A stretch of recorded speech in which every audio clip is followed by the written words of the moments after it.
Hi అండి, నమస్తే. Welcome back to Sweet Mom's Cooking. ఇవాల్టి వీడియోలో నేను మన కిచెన్ డిపార్ట్మెంట్లో ఉన్న ఓవెన్‌ని ఎలా క్లీన్ చేసుకోవాలో చూపించబోతున్నాను. అందరం కిచెన్‌లో అన్నీ యూజ్ చేస్తాము. అన్ని ఎలక్ట్రానిక్స్‌ని యూజ్ చేస్తాము. అందులో ఈ రోజుల్లో ఓవెన్‌ని కూడా రెగ్యులర్‌గా యూజ్ చేస్తున్నాము. కేక్స్ బేక్ చేస్తాము, ఫ్రెంచ్ ఫ్రైస్ ప్రిపేర్ చేస్తాము, అలాగే టమాటోస్, పొటాటోస్ ఇలాంటివన్నీ ఉడికిస్తాము, కాఫీ ప్రిపేర్ చేసుకుంటాము. ఇలా వివిధ రకాల ఫుడ్ అన్నిటిని కూడా మనం వేడి చేయడానికి లేదా బేక్ చేసుకోవడానికి లేదా ఇంకేదైనా ఫుడ్ ప్రిపేర్ చేసుకోవడానికి ఓవెన్ యూస్ చేస్తున్నాం. కాబట్టి అలాంటి ఓవెన్‌ని క్లీన్ చేసుకుందాం రండి. ముందుగా ఒక బౌల్‌లోకి ఒక గ్లాస్ వాటర్‌ని యాడ్ చేసుకోండి. మీరు ఇక్కడ ఓవెనబుల్ బౌల్స్ మాత్రమే యూస్ చేయాలి లేదా గ్లాస్ బౌల్స్ యూస్ చేసుకోవాలి. అలాగే 500 ml ఆఫ్ వాటర్‌ని యాడ్ చేసుకున్నాక ఒక హాఫ్ టీ స్పూన్ వరకు డిష్ వాషర్ లిక్విడ్‌ని యూస్ చేయండి. ఏ బ్రాండ్ లిక్విడ్ అయినా పర్లేదండి. విమ్ ఆర్ ప్రిల్ ఏదైనా కూడా పర్లేదు. మనం డిష్ వాషర్ లిక్విడ్‌ని అయితే యూస్ చేయాలి. అంతటా చక్కగా డిజాల్వ్ అయ్యేలాగా అది డిజాల్వ్ అయిపోయాక దాన్ని తీసుకొచ్చి మనం ఓవెన్‌లో ప్లేస్ చేసుకోవాలి. ఇక్కడ మనం ఓవెన్‌ని స్టీమింగ్ చేసుకోవాల్సి ఉంటుందన్నమాట.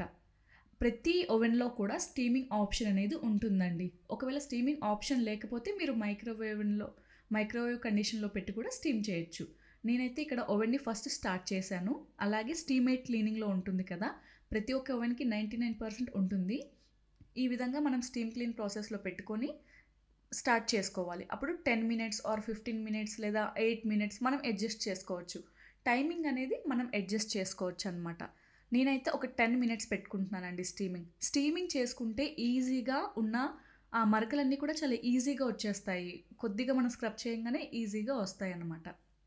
చూడండి లోపట బౌల్ రొటేట్ అవుతూ ఉంది. అంటే స్టీమింగ్ ప్రాసెస్ అనేది జరుగుతుంది. మీకు ఒకవేళ స్టీమింగ్ ఎయిడ్ ఆప్షన్ లేకపోతే మైక్రోవేవ్ కండిషన్‌లో పెట్టుకొని ఒక 10 మినిట్స్ మీరు ప్లేస్ చేసుకుంటే సరిపోతుంది. చూడండి ఈ విధంగా మనం మొత్తం స్టీమ్ అయింది ఓవెన్ అంతటా కూడా. వాటర్ కూడా చూడండి బాగా మరిగినట్టుగా అనిపిస్తున్నాయి. విమ్ లిక్విడ్ ఒకటే యాడ్ చేసాము. మనం మిగతా ఏమీ యాడ్ చేయలేదు కాబట్టి ఈ విధంగా ప్లెయిన్‌గానే ఉన్నాయి వాటర్. అలాగే మనం వాటర్ కొద్దిగా గోరువెచ్చగా ఉన్నప్పుడే ఒక టీ స్పూన్ వరకు ఫుడ్‌లో యూజ్ చేసే వెనిగర్‌ని యాడ్ చేసుకోవాలి. ఒక టీ స్పూన్ అయితే సరిపోతుందండి. ఒకవేళ లేదు ఎక్కువ డర్టీగా, ఎక్కువ మరకలుగా ఉన్నాయి అనుకుంటే మీరు ఇంకొక టీ స్పూన్ వెనిగర్‌ని యాడ్ చేయొచ్చు. అలాగే ఒక హాఫ్ టీ స్పూన్ వరకు బేకింగ్ సోడాని కూడా యాడ్ చేసుకోండి. అలాగే మనం ఒక స్క్రబ్బర్‌ని కూడా డిప్ చేయాలి. ఈ వాటర్‌లో ఒక స్క్రబ్బర్‌ని డిప్ చేసి ఓవెన్ అంతటా కూడా స్క్రబ్ చేసుకోవాలి. లేకపోతే ఒక ఫైబర్ క్లాత్ గానీ, లేదా కాటన్ క్లాత్ ఏదైనా కూడా వాటర్‌లో అంటే గోరువెచ్చగా ఉన్నప్పుడే మనం డిప్ చేసుకోవాలండి క్లాత్‌ని. లేదా స్క్రబ్బర్‌ని డిప్ చేసి ఈ విధంగా స్క్రబ్ చేయాలి. కాస్త గట్టిగానే స్క్రబ్ చేసుకోవాల్సి ఉంటుంది. అంటే మన ఓవెన్‌లో కండిషన్ బట్టి ఓవెన్‌లో ఎక్కువ గ్రీజీగా మరకలున్నాయనుకోండి, మీరు స్టీల్ స్క్రబ్బర్‌నైనా కొద్దిగా యూజ్ చేయండి. కానీ వాటర్ అంతటా కూడా పిండేయండి. వాటర్ అంతటా కూడా పిండేసి, ఆ తర్వాత మీరు ఈ విధంగా స్క్రబ్ చేయాల్సి ఉంటుంది. లైట్‌గా మాయిశ్చర్ లాగే ఉండాలి వాటర్. ఎక్కువ వాటర్ లాగా ఉండకూడదు. ఎందుకంటే మనకి ఓవెన్‌లో కనిపించే హోల్స్ ఉన్నాయి కదా! వాటిల్లోకి మళ్ళీ వాటర్ వెళ్తే షార్ట్ సర్క్యూట్స్ వచ్చే ఛాన్స్ ఉంటుంది కాబట్టి, మీరు కాస్త జాగ్రత్తగా చూసుకొని బాగా స్క్విజ్ చేసి స్క్రబ్ చేయాల్సి ఉంటుంది. అండ్ మనము కిచెన్‌లో ఉన్న ప్రతి ఎలక్ట్రానిక్‌ని కూడా 15 డేస్‌కి ఒకసారి క్లీన్ చేసుకోవడం హ్యాబిట్ చేసుకోవాలి. అప్పుడే కిచెన్ చాలా హెల్తీగా ఉంటుంది. కిచెన్ హెల్తీగా ఉండడం అంటే కిచెన్‌లో ఉన్న ప్రతి ఒక్క ఎలక్ట్రానిక్ కూడా చాలా క్లీన్‌గా ఉంటుంది అని అర్థం. అవన్నీ క్లీన్‌గా ఉంటేనే మన కిచెన్ గూడా చాలా క్లీన్‌గా ఉంటుంది. అలాగే ఒక ఫైబర్ క్లాత్‌ని తీసుకొని మనం ముందుగా స్క్రబ్ చేసాం కదా! ఇప్పుడు డ్రై క్లాత్‌తోని మొత్తం తుడిచేయండి. అంటే ఇంత కూడా మనం స్క్రబ్ చేసిన వాటర్ పార్టికల్ లేకుండా మొత్తం క్లీన్ చేసుకోవాలి. ఆ తర్వాత దీన్ని గోరువెచ్చటి నీళ్ళల్లో కానీ, లేదా చల్లని నీళ్ళల్లో కానీ ఒకసారి క్లాత్‌ని ముంచి గట్టిగా మనం వాటర్ అంతటా కూడా పిండేసేయాలి. మొత్తం వాటర్ అసలు తడి అనేది లేకుండా మనం కబోర్డ్స్ ఎలా అయితే క్లీన్ చేసుకుంటామో తడిదనం లేకుండా, అలా మనం క్లాత్‌ని పిండేసి, మళ్ళీ ఇదంతటా కూడా క్లీన్ చేసుకోవాలి. మనం ఫస్ట్ డ్రై క్లాత్‌తో క్లీన్ చేయాలండి. తర్వాత వాటర్‌లో ముంచి పిండేసి, వాటర్ అంతటా పిండేసి తర్వాత క్లీన్ చేయాలి. అండ్ మనకి ఓవెన్ అయితే చాలా క్లీన్ అవుతుందండి. అండ్ చాలా షైనీగా గూడా ఉంటుంది. అలాగే లోపట మనకి గ్రిప్పర్ అండ్ గ్లాస్ జార్ గూడా ఉంటుంది ఇలా. దాన్ని గూడా మనం ముందుగా ఓవెన్‌ని ఏదైతే వాటర్‌తో క్లీన్ చేసుకున్నామో, అదే వాటర్‌లో ఒక half teaspoon baking soda add చేసి మనం అదే స్క్రబ్బర్‌తో గానీ, లేదా క్లాత్‌తో గానీ అంతటా కూడా స్క్రబ్ చేసుకోవాలి. మనం బేకింగ్ సోడా యాడ్ చేసాం కాబట్టి ఈజీగా మరకలనేవి వచ్చేస్తాయి. జస్ట్ లైట్‌గా స్క్రబ్ చేయంగానే మొత్తం గ్రీజీ మరకలంతా వచ్చేస్తాయి.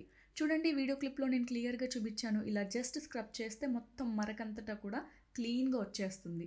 ఈ విధంగా ఓవెన్‌లో ఉన్న ప్రతి గ్రీజీ మరకలు, ఆయిల్ మరకలు, జిడ్డుగా ఉంటుంది కదా! అంతటా కూడా చక్కగా వచ్చేస్తాయి. ఈ టిప్ మీకు చాలా యూజ్ అవుతుందని నేను మీకైతే ఈ వీడియోలో ఈ టిప్‌ని షేర్ చేస్తున్నాను.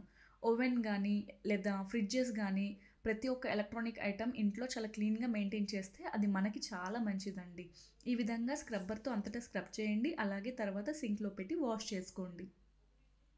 ఆ తర్వాత ఒక డ్రై క్లాత్ తీసుకొని దాంతో గ్లాస్ జార్ అంతటా కూడా చక్కగా తుడిచేసేయండి. ఇంతేనండి సింపుల్‌గా మనం ఓవెన్‌ని క్లీన్ చేసుకునే పద్ధతనమాట. అండ్ బిఫోర్ మీరు చూసారు కదా ఓవెను కాస్త గ్రీజీగా, మరకలుగా ఉంది. అండ్ ఆఫ్టర్ కూడా నేను క్లిప్ తీశాను చూపిస్తాను. క్లిప్‌ని యాడ్ చేస్తాను చూద్దురు గాని. చూడండి ఈ విధంగా గ్లాస్ జార్ అండ్ గ్రిప్పర్ కూడా చాలా నీట్‌గా వచ్చేస్తాయి.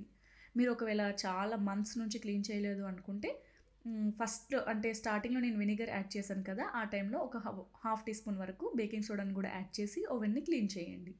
గ్రిప్పర్‌నైతే ప్లేస్ చేశాను. అండ్ ఆ తర్వాత ఆ గ్లాస్ ఉంటుంది కదా! మొత్తం మనకి ఓవెన్ ట్రే, ఆ గ్లాస్ ట్రేని కూడా ప్లేస్ చేసుకున్నాననమాట. చూడండి ఓవెన్ ఎంత క్లీన్‌గా ఉందో. మనం కొత్తగా తెచ్చిపెట్టుకున్నట్టే ఉంటుంది. మనం కేక్స్ బేక్ చేస్తాము. ఎన్నో రకాల ఫుడ్స్‌ని అన్నిటిని వేడి చేస్తాం కదా! అండ్ ఎప్పటికప్పుడు ఓవెన్ క్లీన్ చేసుకుంటే ఫుడ్ ఫుడ్ కూడా చాలా నీట్‌గా ఉంటుందండి. అండ్ మీకు ఈ వీడియో యూజ్ అవుద్ది అనిపిస్తే ఈ వీడియోని లైక్ చేయండి. నా ఛానల్‌ని సబ్స్క్రైబ్ చేసుకోండి. ఇలాంటి ఇన్ఫర్మేషనల్ క్లీనింగ్ టిప్స్ వీడియోస్ కావాలి అనుకుంటే కింద కామెంట్ సెక్షన్‌లో కామెంట్ చేయండి.